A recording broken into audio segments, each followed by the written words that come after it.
Los Angeles Chargers took down the Atlanta Falcons on the road 20-17. The Chargers moved to 5-3. The Falcons moved to 4-5.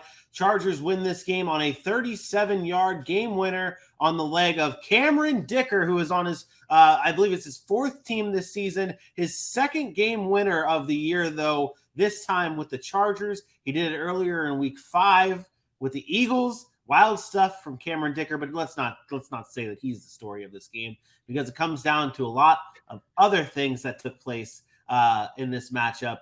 Chargers defeat the Falcons. Aaron, what is the storyline from this game? I'm just wondering why we talked about the kicker first. Like, what the hell? It was a game winner, man, and it's a great story. Is it? Rookie kicker on his fourth team this season, kicked a game winner in week 5 for the Eagles. Now then gets cut, then gets onto his new team. The guy who's made 4 or 5 field goals in his career, and 2 of them have been game winners. Shout out Cameron Dicker. Give kickers love. It was a 37-yard field goal. It wasn't a 60-yarder. Hey, come on, man. We saw Harrison Butker last night miss an extra point. What I'm saying is it wasn't a game winner he missed. Would that be a conversation today? Would you be talking about him if he missed that 37-yard? I don't know. What should tell me what the conversation should be about? This is what we should be talking about. Number one, we should be talking about how bad the Atlanta Falcons pass defense is, and number two, we should be talking about how bad the Los Angeles Chargers run defense is. The game played out exactly the way that we said it was going to be. The strength of one team and the weakness of another.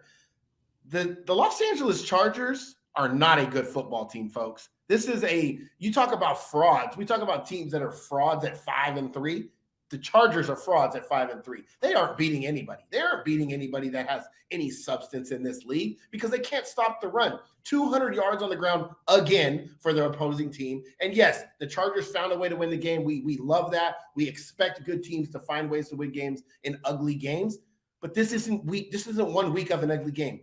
Week in and week out, the Los Angeles Chargers cannot stop the running game. And I'm telling you, this is going to be the downfall. This is what we're going to be talking about at the end of the season, because there's going to be a playoff game where a team's going to go for 200 yards on the Chargers, or maybe at the end of the season when they're trying to get into the playoffs.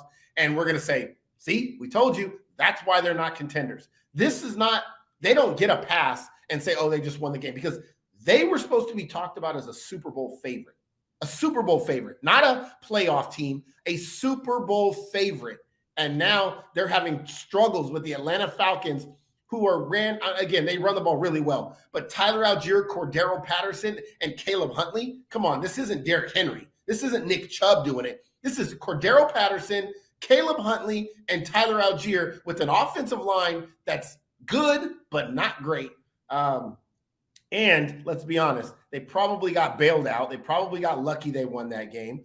And it's just, I was baffled by how bad the Chargers played offensively, even early in the game. Now, Justin Herbert did get things going. As I said, I thought he would, and he would find a way to throw his way to a win. And he did at the end. He threw his way to a win. But it wasn't pretty, man. It wasn't pretty. And I get it. They're without weapons. I get it. Their offensive line is hurt. I don't care. Your quarterback is supposed to make up for your deficiencies. And right now it looks like they are just getting by. Like they're just squeaking out wins. Justin Herbert's playing okay. But it's not. This isn't Justin Herbert where 2 years ago people were going to call him better than Patrick Mahomes, because that's what we were doing. We, as in this football society, let's remember these conversations we have, guys. Let's not just forget about what we say on shows.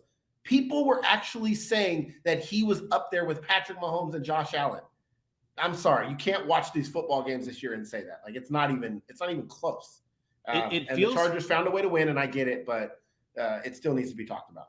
It's weird because I feel like this season in particular, there's so many things that are going on that are okay, there are a lot of fraudulent statistics and fraudulent play going on in the NFL, because you look at it, if you were to say Chargers are 5-3, right behind the Kansas City Chiefs for first place in that division. Only one game back. They're 5-3. They're there.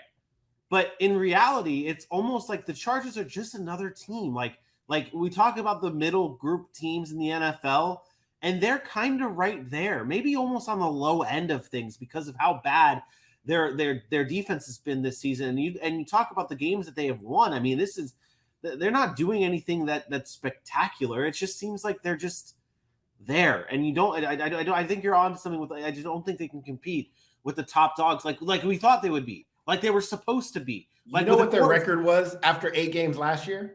5-3. 5-3. This is the Chargers. But it doesn't even. But even last year, I maybe correct me if I'm wrong, but it doesn't even feel like it's the same type of Chargers team, though. Maybe it's the injuries. Maybe you can. I feel like they're identical to last year. Justin Herbert has a bunch of talent, and the defensive side of the football has a bunch of talent, but they can't stop the run. This is the exact team that they were last year, with more hype coming into the season. I guess maybe that's the conversation. Last year they got expectations. It's the expectations, right? Last year they got off to a really hot start, right? They were 4-1. This year they were 4-2 to start. Like, everything is the same to me. It's just, I don't know. It's mind blowing. It really is mind blowing. The teams that they've played. This is what gets me, because right now they're 5-3, but on paper, when you look at the teams that they've played, the Raiders, the Jags, the Texans, the Browns, the Broncos, the Seahawks, Atlanta. If I told you at the beginning of the season, we probably all had them sitting at maybe 6-1, maybe 6 or 7-1, maybe 6-2 if you gave the Raiders the win week 1. But the Jags, the Texans, the Browns, the Broncos, the Seahawks, like these are games that they're barely pulling out, that they're struggling to get by, that they can't stop the run in, and then they're losing some of them. And to me, that's an issue. That schedule doesn't get easy. That schedule gets harder. Now what happens next? You go to San Francisco.